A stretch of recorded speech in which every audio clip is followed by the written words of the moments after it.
In this video, we're going to talk about why a lot of the clients at McGowin Tax make a pit stop in South Dakota before they move abroad to make sure that they're not paying additional state taxes unnecessarily. Taxes are painful, right? We work with our clients to make sure that we're not paying more taxes than we have to. But what's even worse is paying taxes to a state that you don't even live in. I work with a lot of clients, and there's a lot of states that are very sticky with how they determine your residency in the state, especially for people that move abroad and move to other countries, and maybe you're not staying in one particular place for a long time. In this video, we're going to talk through the general rules with state tax residency as it applies to expats, and the specific trick that I use with a lot of my clients to make sure that you're not paying unnecessary state taxes and to make sure you're not getting these annoying notices from the state and having to correspond with them to prove your non-residency. So the general rule with state tax residency, the first thing you have to realize is that it's totally different, or can be, from federal income tax. So the states, just because you move outside the U.S. from a federal tax standpoint, and we talk a lot about how federally you're taxed based on your citizenship anyway. So moving is not as important other than with the foreign earned income exclusion like we talked about, but you're still subject to federal income tax as a citizen no matter what. States are a little different because they do tax you based on residency, and each state has their own rule for how they determine residency. But most of them use a concept called domicile, and domicile is based more on your intention. So even though you move outside the U.S., if that move is considered transitory or temporary, a state can hold on to you as a resident. And that's what I mean when I say, if you're liking this video, you should really check out my newsletter where I put out different tips and tricks, latest law changes that can really help you save money and save complexity if you're living or investing abroad. Just think how much you could save with the right tax advice.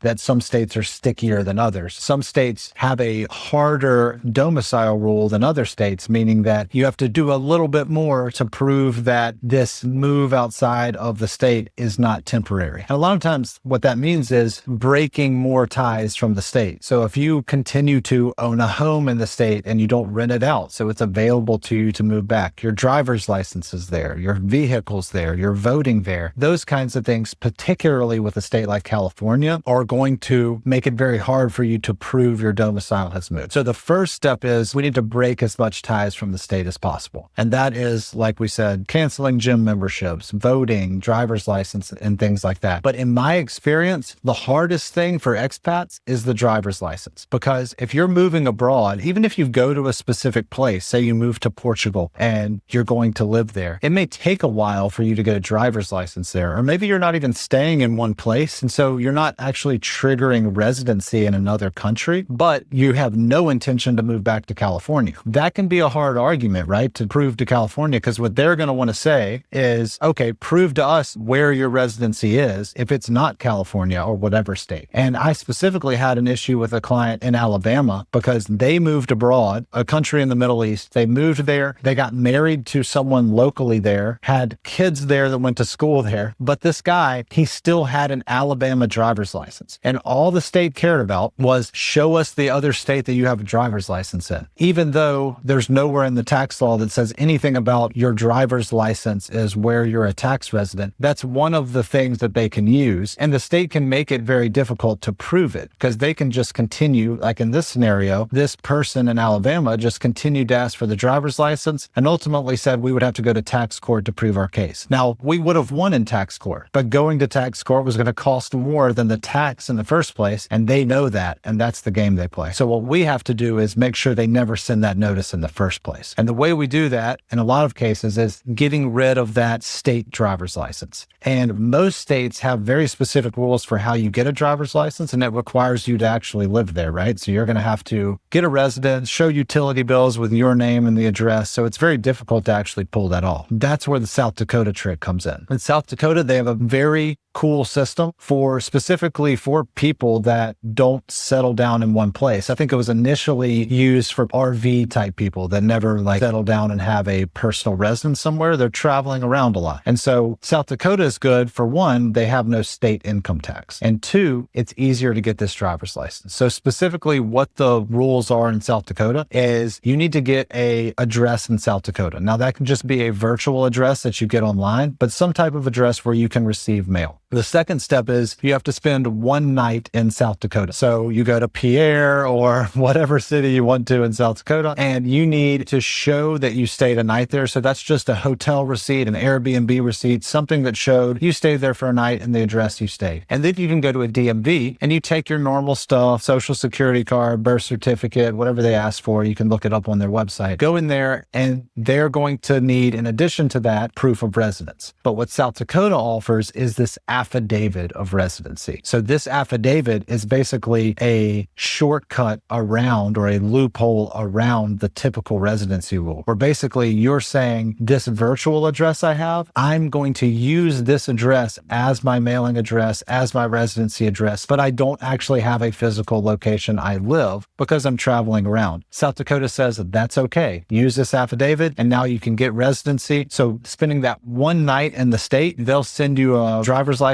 for that state. And now my client that lived in the Middle East, they can just send tax authority in Alabama their driver's license in South Dakota. And that conversation goes away completely because that's all they wanted to see. Even though that's the law didn't require that, that's what they wanted to see. And it just stops that conversation in its tracks. One thing to keep in mind is they did just change the rule in South Dakota where you have to be there for 30 days if you actually want to be a voter of South Dakota. So that's one thing to keep in mind. When coming up with your domicile, everything is taken into account, right? So it's your driver's license, the things you have in that state. So we want to break your residency in that state in other ways, but also this driver's license really just seals the deal. So if you're moving to Mexico and you're getting a Mexican driver's license and that's going to be your home, I don't think this is necessary because you will have a Mexican driver's license and you can show them that that's where your new domicile is. But let's say you're bouncing around a little bit and you're not going to establish residency to that point or not yet in having that driver's license. This is a very good way to a backup as a way to show that you have broken domicile in the state you're leaving without actually becoming a domiciliary of another place. Because at the end of the day, what you have to prove to the state is you're no longer a domiciliary there. Your intention is to leave the state and stay outside of the state. So there's other things we need to look at, but this residency card or driver's license is a big part of that picture and can save you a lot of trouble down the road if you got notices from the state or get any correspondence. So maybe in South Dakota was never on your list of places to stay or move to, but it's a great option for people that don't have a specific residency that they can tie to